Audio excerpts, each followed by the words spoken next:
My brother mocked me for being adopted, but he didn't know what I'd been doing for 3 years. Growing up, Andrew never missed a chance to remind me I wasn't real family. Every sibling fight ended the same way. At least my parents actually wanted me from the start instead of getting stuck with some charity case. It stung every single time. Our parents loved me. I knew that. But Andrew's words planted seeds of doubt. Was I really chosen, or was I just convenient? When I was 15, something shifted. I overheard Mom and Dad talking about how they wished they could expand the auto shop to include European cars, especially after losing another customer to the German specialist across town. Dad sighed and said, "I wish I understood those engines better. It would save our business." That's when I got my idea. Started learning German automotive engineering in secret. Every night after homework, I'd study German language apps with headphones. I found online courses and told my parents the money was for school supplies. I watched German mechanic videos without subtitles, practiced technical terminology until my brain hurt. Even started working weekends at a BMW shop 3 towns over when everyone thought I was at the library. Meanwhile, Andrew was busy dating Christina, this girl he met at the country club. He constantly bragged about how sophisticated and wealthy her family was because they owned a Mercedes. Restoration business. He'd make snide comments like, "Some people are naturally meant for success, others are just adopted into it." It's always looking right at me when he said it. What made it worse was that our parents seemed impressed by Christina too.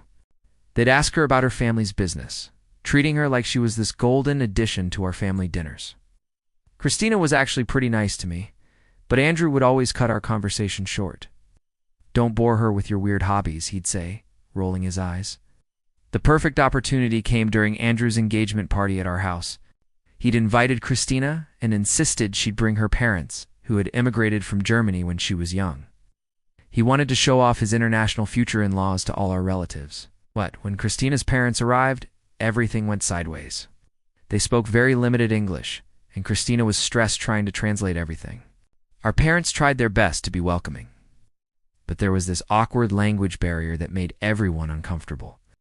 Andrew just stood there looking frustrated, probably realizing his plan to look sophisticated was backfiring. He kept shooting me these looks like somehow this was my fault for existing in the same space. Christina was sweating, trying to explain our family dynamics, our house layout, even simple things like where the bathroom was.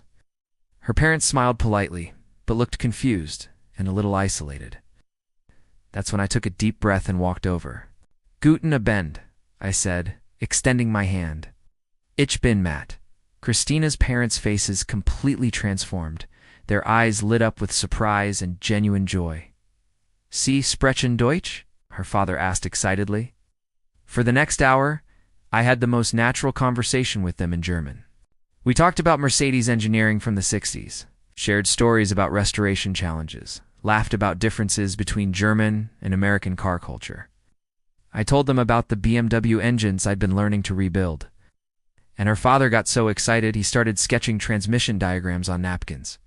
Our entire family gathered around watching in amazement. My parents looked like they were witnessing a miracle. "How long have you been learning this?" Dad asked, his voice full of wonder.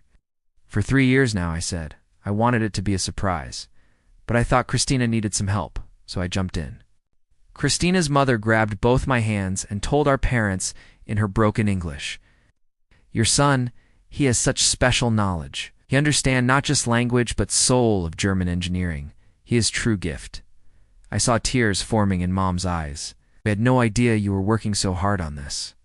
Later that evening, after most guests had left, I was cleaning up in the garage when I overheard Dad talking to Uncle Pete by the back door. "You know what's incredible about adoption?" Dad was saying. "You think you're just giving a child a home? But really, you're getting these amazing surprises about who they choose to become. Matt has been secretly preparing to save our family business."